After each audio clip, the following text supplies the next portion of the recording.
Endeavor qui la récupère et qui essaie justement de la blesser parce que Eraserhead envoie plutôt. Là c'est chaud. Là c'est chaud parce que si ce qu'on a vu à la fin de l'épisode est vraiment réel, je ne vois vraiment pas comment est-ce que l'issue de cette bataille peut changer. Parce qu'avec ce qui vient de se passer là, ben, le vent a totalement tourné là. La victoire a littéralement changé de côté. Revue de l'épisode 4 de la saison 6 de My Hero Academia. Let's get it. L'épisode commence alors de la villa du Front de Libération. Et on a toujours l'affrontement justement entre Hawk et bien sûr Dabi. Dabi le garçon, le brossure. Hawk est blasé, Hawk est complètement désemparé parce que Dabi justement vient de lui mentionner son réel prénom. Réel prénom que notre cher Hawk avait déjà abandonné depuis sa tendre enfance lorsqu'il a décidé de prendre part à un programme d'entraînement spécial pour héros spéciaux. Ce qui expliquerait en fait pourquoi est-ce que Hawk est aussi bon de les missions d'infiltration et de rôle d'agent double. C'est parce que apparemment il aurait été préparé à ça depuis qu'il est jeune, ce qui fait tout son sens quand on voit un peu avec le sang-froid avec lequel il a trahi Twice et qu'il l'a tué. On comprend maintenant d'où ça vient. Hawk en fait a été formé depuis l'enfance pour être un agent double pour les héros. T'as Dabi qui râle sur Hawk et qui lui dit que pourquoi as-tu tué Twice? Et en même temps qu'il dit ça, on pense qu'il éprouve de la tristesse, mais tu as un regard qui éprouve tout sauf de la tristesse. Comme si on dirait que Dabi en fait ne contrôle plus ses émotions. Il nous fait part justement que les glandes qui lui permettent de couler des larmes, ben, elles sont brûlées depuis longtemps, tout il ne peut plus couler des larmes.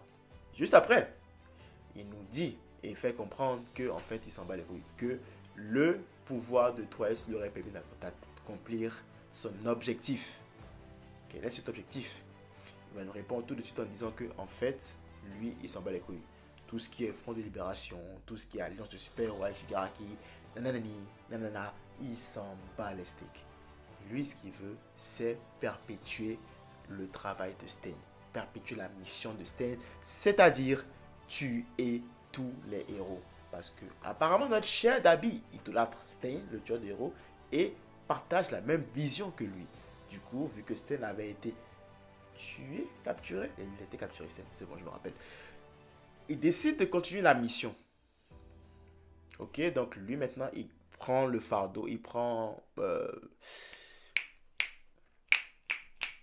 flambeau de Stain, et désormais c'est lui justement qui s'occupe justement de finir la mission que ce dernier a commencé, c'est-à-dire faire la razzia sur les héros. Et donc maintenant on comprend un peu en fait les ambitions de Dabi. Est-ce qu'il y a une raison finalement à cette envie-là de perpétuer la mission de Stain, ou c'est juste qu'il a été vraiment conquis par l'idéologie de ce dernier? On espère plus d'informations plus tard, mais pour le moment, voilà ce qu'on sait sur Dabi. Il brûle alors Hawks de nouveau et on commence à avoir très peur pour notre héros oiseau parce que là, ses ailes sont brûlées et franchement, il a très peu de chances de s'enfuir, limite même de survivre. On ne sait pas comment il va s'en sortir, mais là, c'est un peu chaud quand même pour notre ami Hawk. Du coup, on retourne maintenant là où il y aura le gros de l'action, là où ça va chauffer et tout le reste de l'épisode, c'est dans le laboratoire du docteur. Alors c'est la grosse lutte contre les High Hand. T'as Endeavor et compagnie qui essaient en fait de se frayer un chemin pour pouvoir justement aller aider Mirko. Mirko qui se débat tant bien que mal contre deux High Hand et qui n'est pas indemne non plus, on va dire. Elle est gravement blessée, elle a perdu un bras, on se rappelle bien. Et du coup, c'est pas vraiment la joie pour Mirko. Elle se défend tant bien contre deux High Hand, mais elle change d'objectif. Et elle nous mentionne justement que ce n'est pas parce qu'elle a peur des arènes ou quoi que ce soit qu'elle change d'objectif pour aller justement briser le conteneur de Shigaraki. Mais c'est plus parce que son instinct de lapin lui a fait sentir qu'il y a quelque chose de dangereux là où Shigaraki est contenu. Cette chose de dangereuse, c'est Shigaraki lui-même. Elle a senti le danger. Elle a senti que si ce gars Shigaraki est libéré, alors là, ça va être la merde. Ça va être la grosse merde. Donc, du coup, le but de cette bataille-là, finalement, a changé. Elle n'est plus vraiment de capturer le docteur, mais d'empêcher justement le docteur de libérer Shigaraki.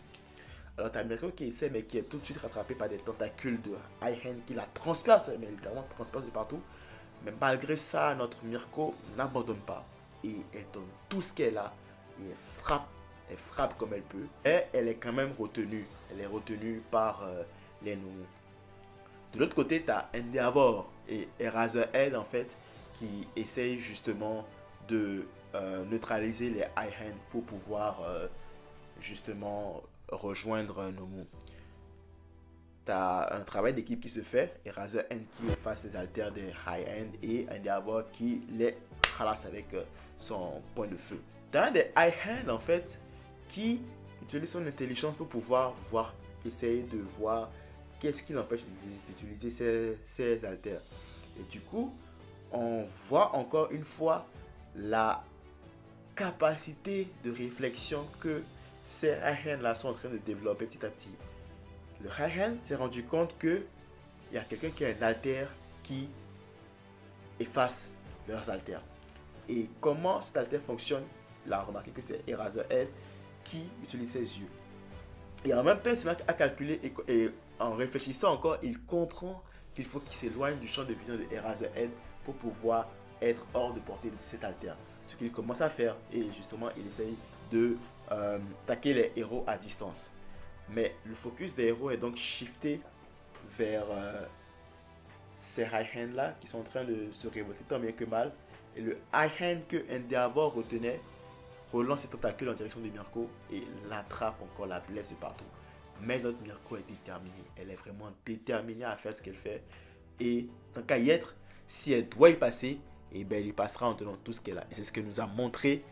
Du coup, on a une Mirko qui, même en étant gravement blessée, décide d'un coup de tête de briser le conteneur de Shigaraki.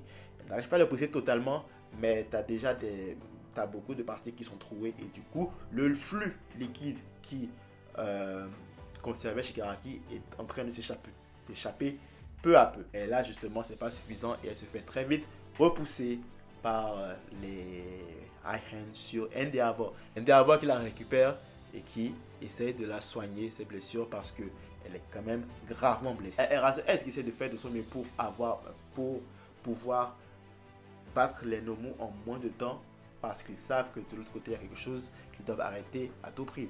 Mais ils n'arrivent pas parce qu'ils sont vraiment en train de faire égal avec les Aihen. Et donc c'est vraiment compliqué de les finir très rapidement. Ce qu'il fait, vu qu'ils n'ont pas assez de renfort, il demande à Mike, qui est un autre héros, d'aller devant pour pouvoir arrêter l'évolution de Shigaraki. Mike et le héros alors décident d'avancer. Ils vont tout droit et Mike, de son cri, arrive à briser la cage de Shigaraki. On a un Shigaraki inanimé qui tombe par terre. Un coup de poing, Mike attaque le docteur.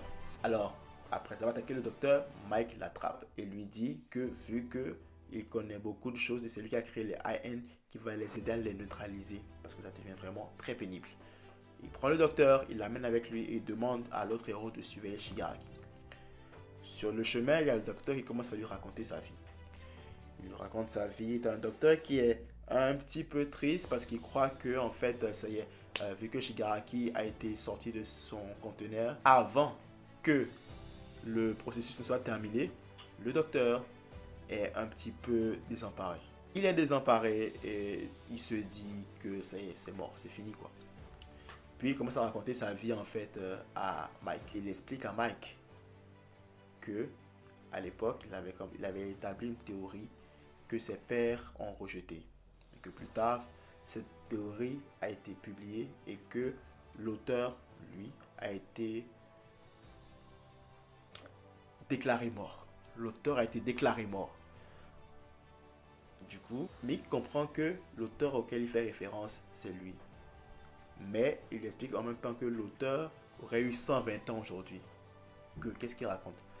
Et c'est là qu'il nous parle de sa rencontre avec All for One. Il nous raconte qu'il a rencontré All for One et qu'il a donné son alter, qui est un alter qui lui permet d'avoir une longue vie en échange d'habiletés physiques. C'est-à-dire qu'en gros, il vit plus longtemps, ce qui ne peut pas faire de trucs trop physiques. Mais par contre, il a une longue vie.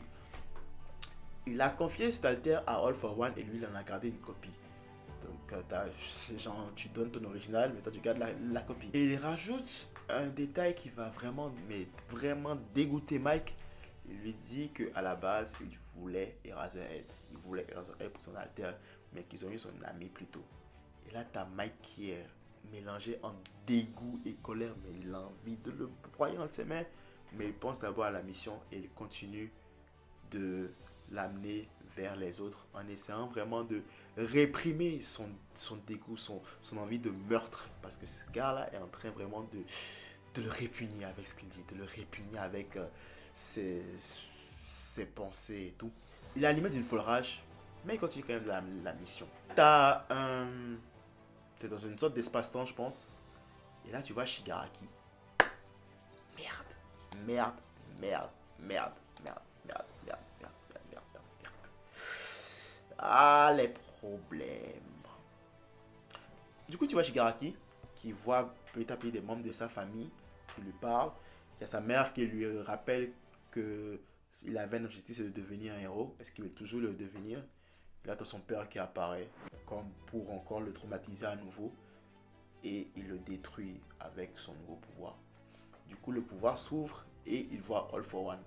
Et en même temps, dans cette scène-là, tu as le docteur qui explique que All for One avait prévu qu'il allait se faire battre. Et que, en prévision de cet événement-là, il a donné son original alter à Shigaraki. Et qu'il en a gardé une copie. C'est que maintenant, Shigaraki, en plus de son alter qui est super évolué, a le All for One. Tu me parles de super villainité, mais punaise. Punaise. Et du coup, tu as Shigaraki qui va plutôt vers All for One.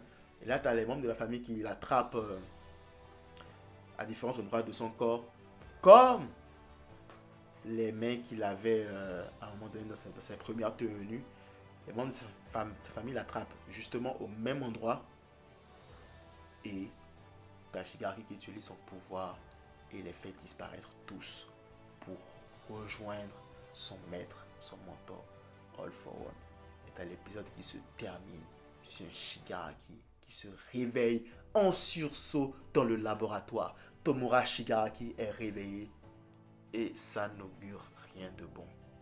L'issue de la bataille a changé.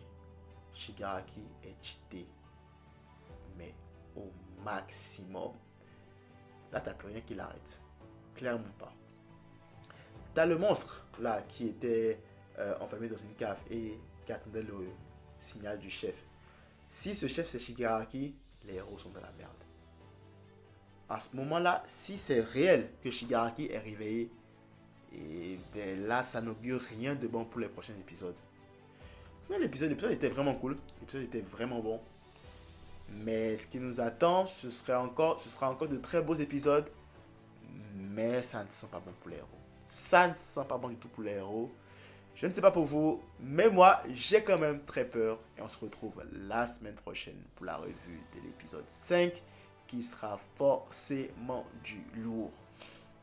Je fais une petite parenthèse pour m'excuser du retard dans les vidéos. Je suis quand même un petit peu occupé ces jours-ci. Et ne vous inquiétez pas, je ferai de mon mieux pour que vous ayez toujours les revues des épisodes que j'ai commencé chaque semaine. Ça, il n'y a vraiment pas de souci. J'ai eu un petit contretemps dernièrement qui m'a empêché d'être à jour comme je le voulais. Mais quand même, vous aurez les revues des épisodes de la semaine et les épisodes de la semaine prochaine. Ça, ne vous inquiétez pas. C'est tout pour moi. D'ici là, prenez soin de vous. Que la force vous accompagne.